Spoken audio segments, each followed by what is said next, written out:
জীবনের কঠিন সময়ে দোয়াগুলো 100% আপনাকে বাঁচাবে ইনশাআল্লাহ। আপনার জীবনের কঠিন সময়, এমনও সময় আছে যে ডানে বামে আর কোনো রাস্তা আপনার নাই, আপনি সামনে যাইতে পারতেছেন না, পিছনে আপনি আসতে পারতেছেন না, এমন একটা কঠিন বিপদের সম্মুখীন আপনি হয়ে গেছেন। আপনি যাদেরকে আপন মানুষ মনে করেছিলেন, যাদেরকে আপন মনে করে আপনার গোপন কথাগুলা যাদের কাছে আপনি উপস্থাপন করেছিলেন, এখন সময়টা আপনার এতটাই খারাপ যাচ্ছে, ওই মানুষগুলাই এখন আপনাকে তারা পর বাবা শুরু করে দিয়েছেন। ওই মানুষগুলাই আপনাকে এখন একদম প্রধান শত্রু হয়ে দাঁড়িয়ে গিয়েছে। এই পৃথিবীর রঙ্গমঞ্চে আমরা অনেক অনেক ইতিহাস আমরা দেখেছি। পৃথিবীতে আপনি একটা নিয়ম আপনি দেখবেন, আপনাকে যারা ক্ষতি করবে আপনার প্রধান শত্রু হবে সবচাইতে আপন মানুষ।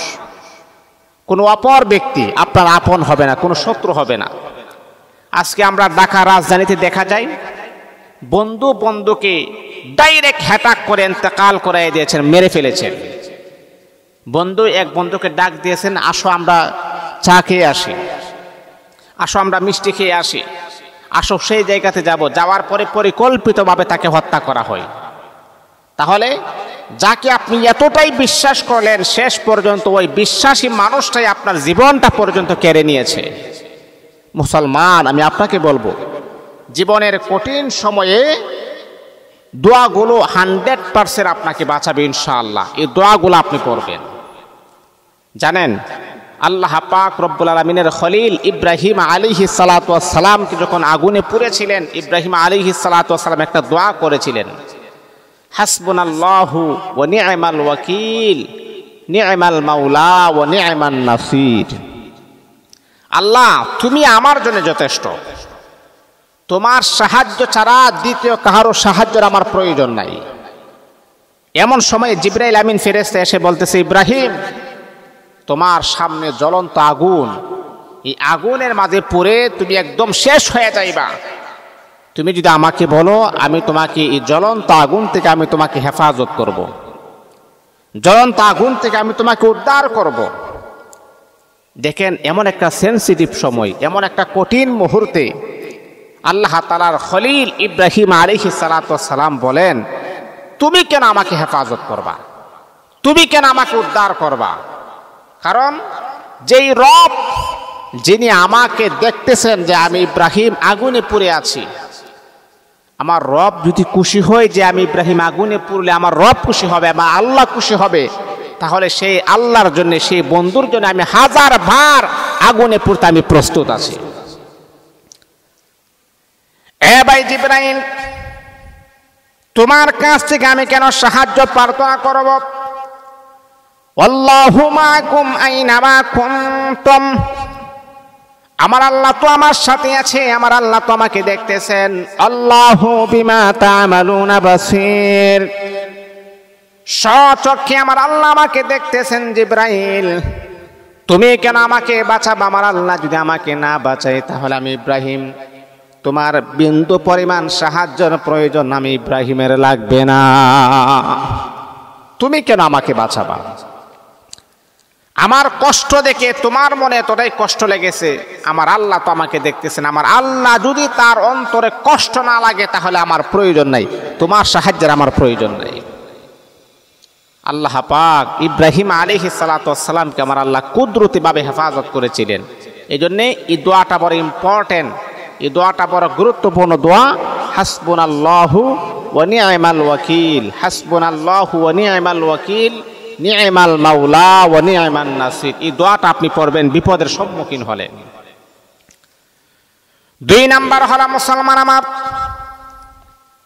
হযরত ইউনূস আলাইহিস সালাতু ওয়াস সালাম যখন মাছের পেটের ভিতরে ছিলেন, তখন ইউনূস নবী দোয়া পড়েছিলেন, লা ইলাহা ইল্লা আনতা সুবহানাকা ইন্নী কুনতু মিনাজ জালিমিন। এই দোয়া পড়ার কারণে আল্লাহ পাক রব্বুল আলামিন ইউনূস আলাইহিস সালাতু ওয়াস সালামের প্রতি আমার আল্লাহ খুশি হলেন। আমার আল্লাহ খুশি হয়ে ইউনূস নবীকে মাছের পেট থেকে আমার আল্লাহ সুন্দরভাবে হেফাজত করে দুনিয়াতে পাঠাইয়া দিলেন। তাহলে আপনার যখন বিপদ যখন চলে আসবে তখন এই দোয়াটারও কোনো বিকল্প নাই, এই দোয়াটাও আপনি করবেন। তারপরে হারুন আলাইহিস সালাতু ওয়াস সালাম, মুসা আলাইহিস সালাতু ওয়াস সালাম যখন বিপদের সম্মুখীন হয়েছেন, দেখতে দেখা যায় তারা এই আয়াতটা পড়েছিলেন, রব্বি আন্নী লিমা আনজালতা ইলাইয়া মিন খাইরিন ফাকির।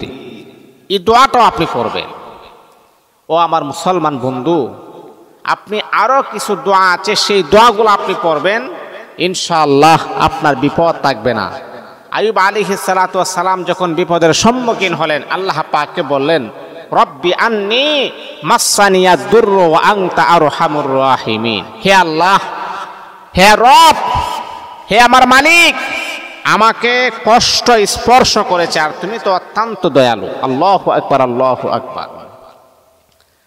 তুমি তো অত্যন্ত দয়ালু, আমাকে কষ্ট স্পর্শ করেছে। আইয়ুব আলাইহিস সালাতু ওয়াস সালাম এই কথা বলেন নাই, মালিক আমার, তুমি আমার মুখগুলাকে ভালো করে দাও, আমাকে পরিপূর্ণ সুস্থতার নিয়ামত দান করো।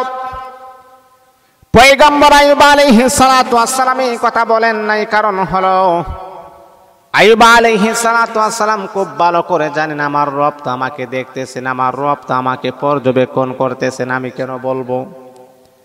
আমার আল্লাহ যদি, আমি আইয়ুব কষ্টের ভিতরে থাকলেও যদি আমার আল্লাহ বড় খুশি হয়, তাহলে আমি আইয়ুব 1 বছর আর 2 বছর কেন, আমি আমার জীবনটাই কষ্টের ভিতরে আমি কাটিয়ে দিতে পারবো। তারপর আমার আল্লাহকে কখনোই আমি বেজার করতে পারবো না। আল্লাহ পাক বড় খুশি হয়ে গেলেন, আইয়ুব আলাইহিস সালাতু ওয়াস সালামের অসুস্থতা আমার আল্লাহ দূর করে দিলেন, তাকে আমার আল্লাহ পরিপূর্ণ শেফা দান করে দিলেন, সুস্থতার নিয়ামত দান করে দিলেন। ও বন্ধু, আপনিও যখন বিপদের সম্মুখীন হবেন, আপনিও যখন অসুস্থ হবেন, আপনিও পড়বেন, রব্বি আন্নী মাসসানিয়াদ দুররু ওয়া আনতা আরহামুর রাহিমিন। হে আল্লাহ, আমাকে কষ্ট স্পর্শ করেছে আর তুমি তো হয়তো অত্যন্ত দয়ালু, তুমি তো অত্যন্ত মেহেরবান, তুমি তো অত্যন্ত দয়ালু। আপনি যখন কষ্টের ভিতরে থাকবেন, এই দোয়াটা আপনি পড়বেন। যে সমস্ত দোয়াগুলা আমি আপনাদের সামনে উপস্থাপন করেছি, এই দোয়াগুলা যদি আপনারা আপনাদের কষ্টের সময় যদি ব্যক্ত করতে পারেন, উপস্থাপন করতে পারেন, অবশ্যই আরশের মালিক আল্লাহ পাক রব্বুল আলামিন আমাকে আপনাকে পরিপূর্ণ সুস্থতার নিয়ামত আমার আল্লাহ দান করে দিবেন।